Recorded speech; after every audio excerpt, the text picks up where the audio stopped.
She's too trusting to notice. I'll paint her as unstable and get full custody." My husband Stephen's voice drifted from his office down the hall, casual and confident as he spoke to his brother on speakerphone. I froze in the kitchen doorway, my coffee mug halfway to my lips. "The plan is already in motion. By Christmas, this will all be over." My name is Eleanor Conway. I'm 39 years old, and for 12 years, I believed I was living in a solid marriage with my husband, Stephen, a corporate attorney here in Sacramento, California. We have 2 children, Maya, who's 10, and Connor, who's 8. To anyone looking from the outside, we probably seemed like the perfect family. Stephen worked at Crimson Harbor Group, one of the most prestigious law firms in the city, and I managed our home while freelancing as a marketing consultant. But standing there in my own kitchen, listening to my husband discuss my destruction like a legal strategy, I realized how wrong I'd been about everything.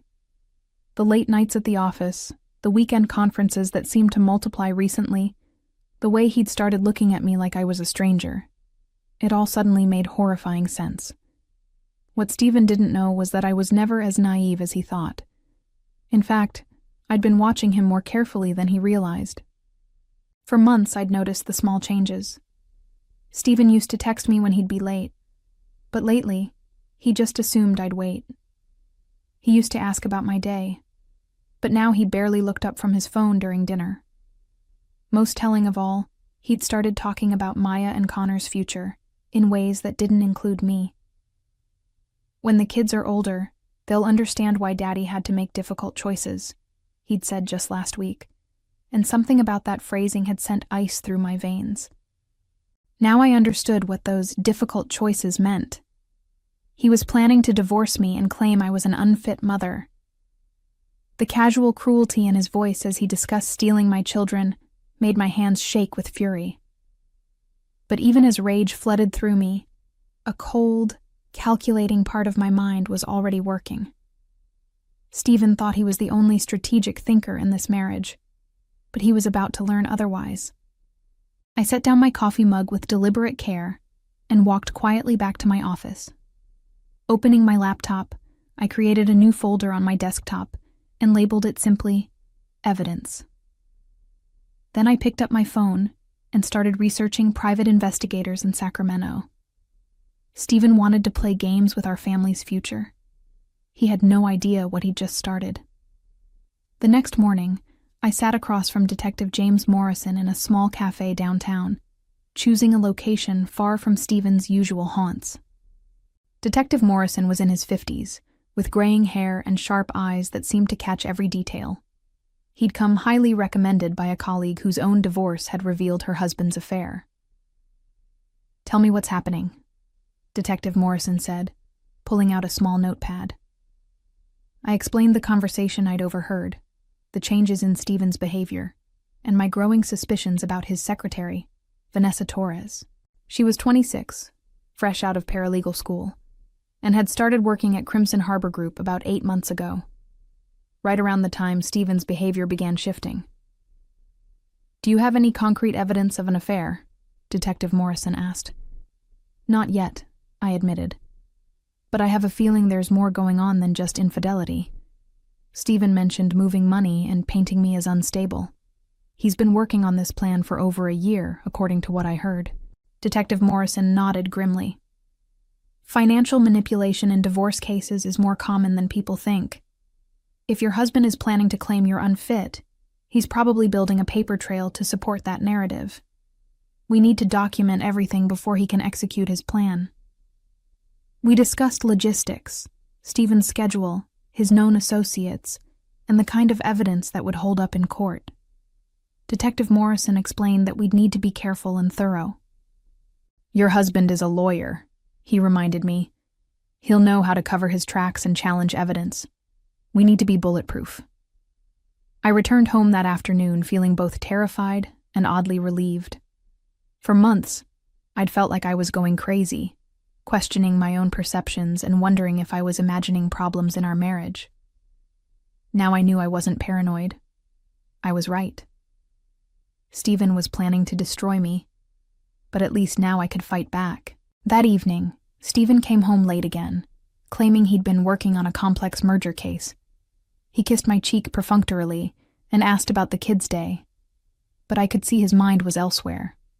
As we sat at dinner, Maya chatted about her school project while Connor described his soccer practice, and Stephen nodded along while checking his phone. "Everything okay at work?" I asked casually. "You seem stressed lately." Stephen looked up sharply, and for a moment, I saw something flicker in his eyes. Guilt, maybe, or calculation. "Just busy," he said. "This merger is taking everything out of me. I might need to work this weekend, too." "Of course," I said, smiling. "Whatever you need to do." But inside, I was already planning. Detective Morrison had given me a small recording device and taught me how to use it discreetly. If Stephen wanted to continue his phone conversations about destroying my life, I'd make sure every word was documented. He thought I was too trusting to notice his plans, but he was about to discover that the wife he'd underestimated was his greatest threat. 3 weeks into my secret investigation, Detective Morrison called with the first major breakthrough. "We've got hotel receipts," he said, his voice tight with professional excitement. "Your husband has been staying at the Fairmont Hotel downtown every Tuesday and Thursday for the past 2 months. The reservations are in his name, but there's a pattern of room service for 2.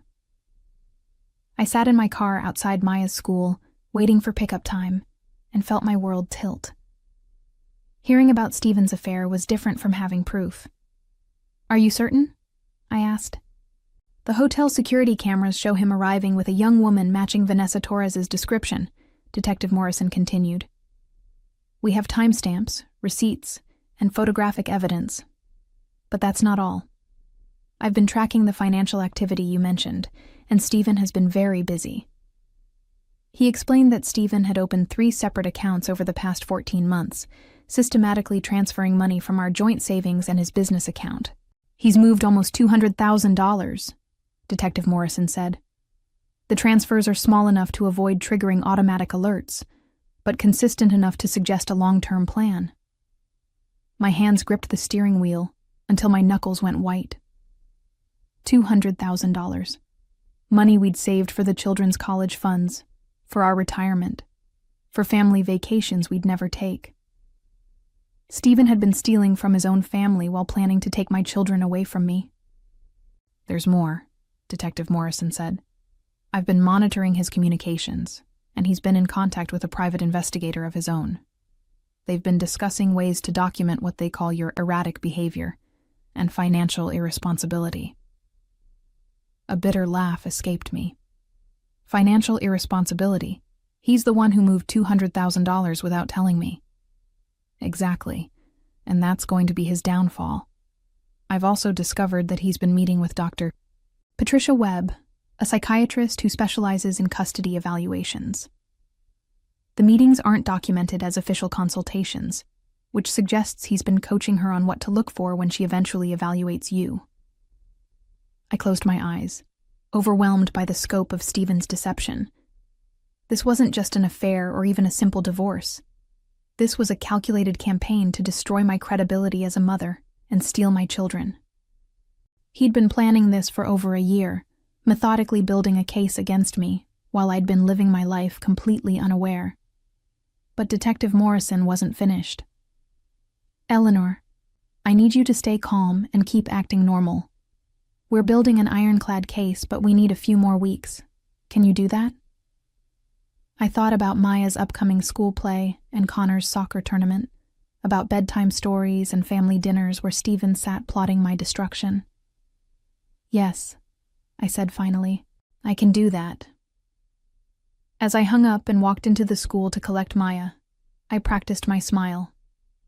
Stephen thought he was so clever, so strategic. He had no idea that every move he made was being documented, every secret meeting recorded, every stolen dollar tracked. The lawyer in him would appreciate the thoroughness of the case being built against him, if only he knew it existed.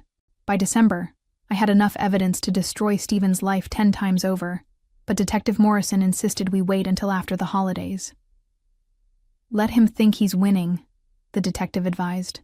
The more confident he gets, the more mistakes he'll make.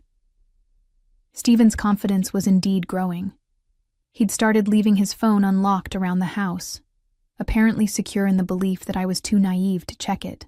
During one of his weekend conferences, I photographed dozens of text messages between him and Vanessa. The conversations ranged from sickeningly romantic to coldly strategic discussions about our divorce timeline.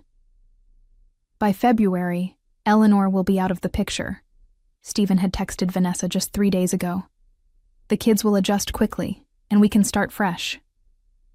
Vanessa had responded with heart emojis and a message that made my stomach turn. I can't wait to be their new mom.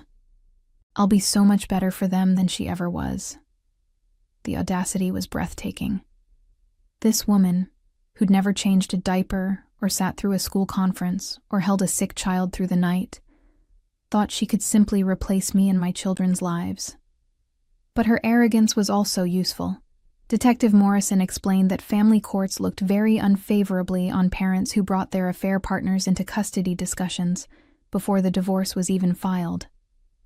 Meanwhile, Stephen's behavior at home became increasingly strange. He'd started taking phone calls from his office at odd hours, often stepping outside or into the garage. He'd also begun asking leading questions about my daily routine, my stress levels, and my relationships with other parents at the kids' school. Eleanor seems pretty overwhelmed lately. I overheard him telling his brother during one of their weekly calls. She snapped at Maya yesterday over homework, and Connor mentioned she forgot to pack his lunch twice this week.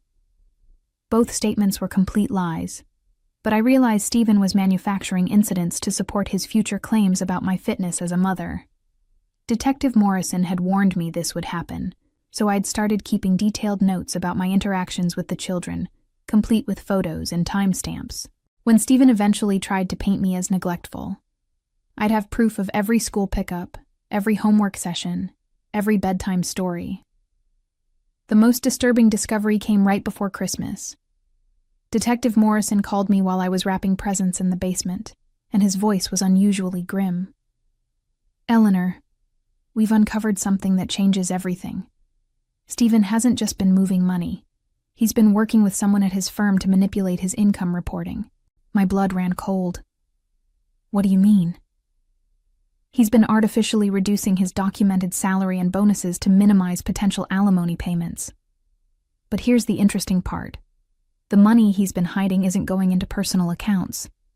It's being funneled through a complex series of transfers that suggest money laundering. I sat down hard on the basement steps, surrounded by Christmas wrapping paper and ribbon. Money laundering? Stephen? It gets worse. Some of the client accounts he's been managing show irregularities that suggest he's been skimming funds. We're talking about serious criminal activity, Eleanor. This isn't just about your divorce anymore. The implications hit me like a physical blow. If Stephen was embezzling client funds, his career wasn't just at risk, his freedom was. And if he was caught, Maya and Connor would have to live with the shame of having a father in prison.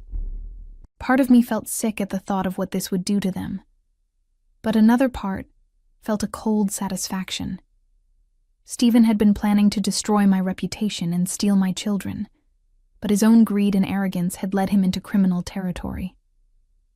What do we do now? I asked.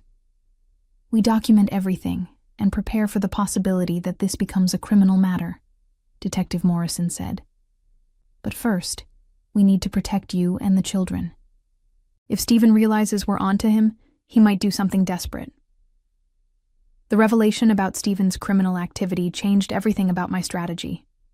Detective Morrison introduced me to Catherine Walsh, a criminal defense attorney who specialized in white-collar crime. Catherine was in her 40s, with steel-gray hair, and an intensity that made me feel safer just being in her presence. Your husband has been incredibly sloppy, Catherine said, reviewing the financial documents Detective Morrison had gathered. He's left a paper trail that any forensic accountant could follow. The question is whether he's acting alone or if others at his firm are involved. We were meeting in Catherine's office on a Saturday morning while Stephen was supposedly at another conference. The irony wasn't lost on me. While he was planning my destruction, I was building a case that would end his career and possibly send him to prison. The client fund skimming is the most serious charge, Catherine continued. We're looking at embezzlement, breach of fiduciary duty, and potentially fraud. If convicted, he could face 10 to 15 years in prison. My hands trembled as I absorbed this information. 10 to 15 years. Maya would be in her 20s when Stephen got out. Connor would be finished with college. Their father would miss their entire childhood because of his own greed and betrayal. What about the divorce proceedings? I asked. Can we still protect the children's interests? Catherine smiled grimly. Oh, the divorce is going to be the least of Stephen's problems. When this criminal case breaks, his ability to fight for custody will be non-existent. No family court judge is going to award children to a parent facing federal charges. Detective Morrison leaned forward in his chair. We've also been investigating Vanessa Torres. She's not as innocent as she appears. Some of the financial transfers went through accounts in her name, which suggests she's been actively participating in the scheme. This news should have shocked me, but somehow it didn't. The woman who thought she could replace me as Maya and Connor's mother was also complicit in stealing from Stephen's clients. The poetic justice was almost too perfect. How long before you have enough to press charges? I asked. We're coordinating with the FBI's white-collar crime unit, Catherine said. They want to make sure we catch everyone involved before anyone has a chance to destroy evidence or flee. We're looking at moving sometime in late January or early February. The timeline made me laugh bitterly. Stephen had told Vanessa that I'd be out of the picture by February. Instead, he'd be the one facing complete destruction of his life and freedom. Over the next few weeks, I watched Stephen with new eyes. Every late night at the office, every secretive phone call, every lie about weekend conferences, all of it was building toward his eventual downfall. He'd grown so confident in his deception that he'd stopped being careful, and that carelessness was going to cost him everything. On New Year's Eve, as we sat with Maya and Connor watching fireworks on television, Stephen put his arm around me and said, "This is going to be a big year for our family, Eleanor. I have a feeling everything is going to change." I smiled and leaned into him, playing the role of the unsuspecting wife one last time. "I think you're right," I said. "I think this year is going to bring exactly what we all deserve." He squeezed my shoulder, completely missing the double meaning in my words. In just a few weeks, Stephen would discover that sometimes getting what you deserve isn't the same as getting what you want. On January 15th, exactly 3 months after I'd first contacted Detective Morrison, everything came to a head in a way that even my darkest fantasies couldn't have imagined. I was at home with the children when my phone rang. Catherine Walsh's name appeared on the screen, and my heart immediately began racing. "Eleanor, it's happening today," Catherine said without preamble. "The FBI is moving on Stephen and several others at his firm within the hour. Are you somewhere safe with the children?" I looked around our living room, where Maya was working on a puzzle, and Connor was reading a book about dinosaurs. Safe seemed like a relative term when your husband was about to be arrested for federal crimes. "We're at home," I said. "Should we leave?" "No, stay put. The agents will likely come to the house to search for evidence, but you and the children aren't in any danger. This is actually the best-case scenario for you. Stephen will be processed and arraigned, which means he won't be able to come home and potentially destroy evidence or intimidate you."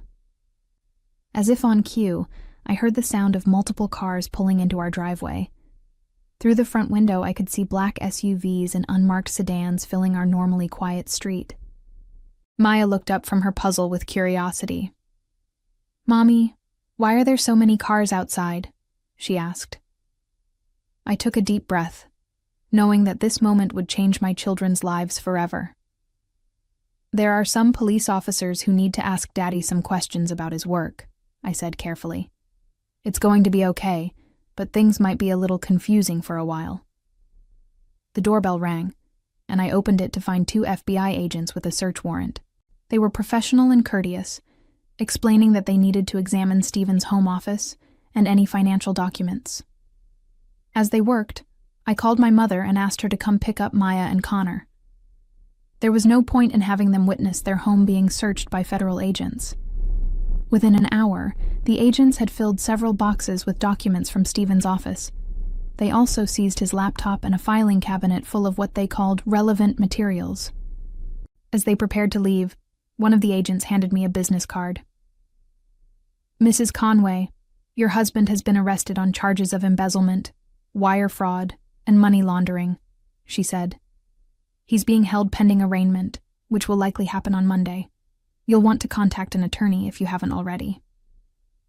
I held the card with steady hands, though inside I felt like I was floating outside my own body. "What about his girlfriend, Vanessa Torres?" "Miss Torres was arrested at the law firm this morning," the agent said. "She's facing similar charges related to her participation in the financial scheme."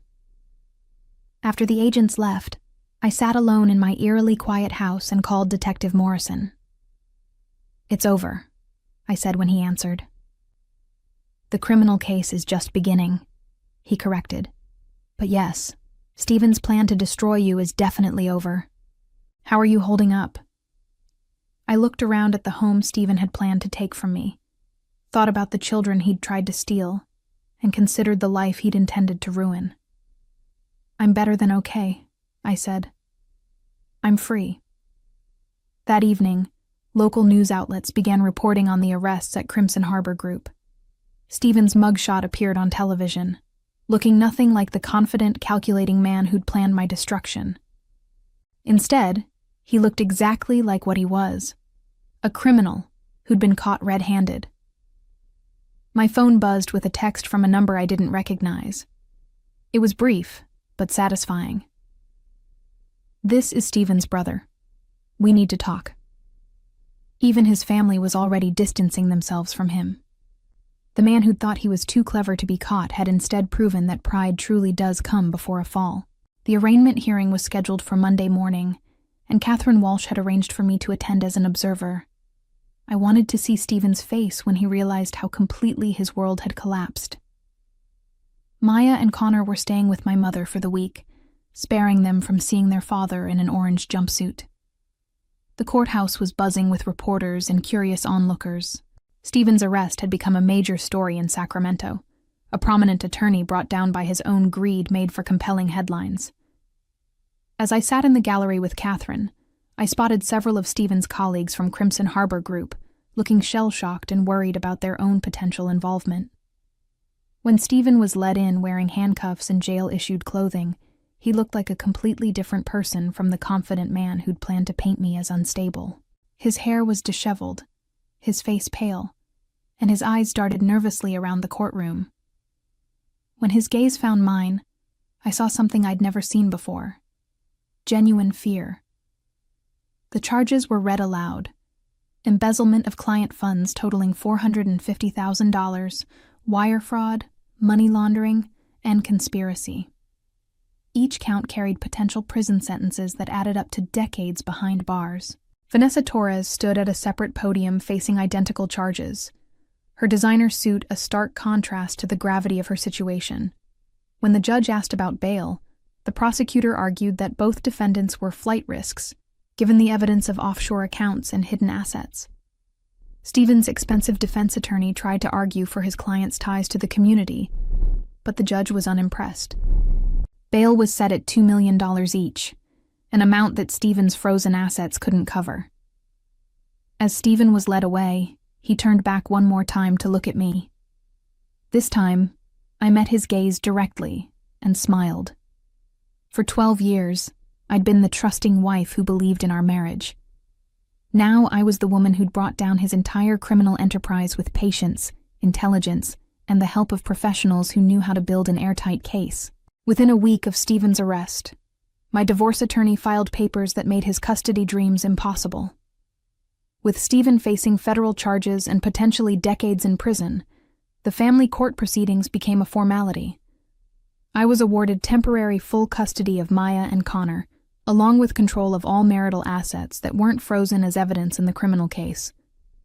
The irony was perfect.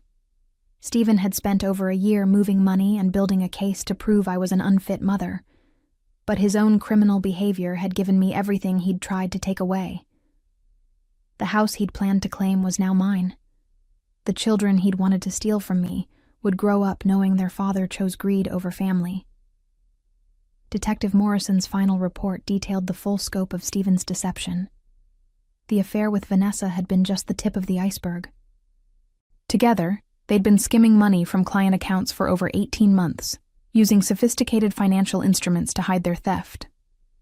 The money had been funding not just their relationship, but also Vanessa's expensive lifestyle and Stephen's secret gambling addiction. A detail that explained why he'd needed so much cash so quickly. "Your husband got greedy," Detective Morrison explained during our final meeting. "If he'd stopped at the affair and a simple divorce, he might have gotten away with it. But the money laundering and embezzlement created a paper trail that was impossible to hide once we started looking." I thought about Stephen sitting in his jail cell, probably still believing he was the smartest person in the room. He'd underestimated me so completely that he'd never considered I might fight back. His assumption that I was too trusting to notice had been his fatal flaw. I'd noticed everything. I'd simply been smart enough to document it all before making my move. Maya and Connor were adjusting better than I'd expected. They knew their father had made serious mistakes at work and would be away for a long time.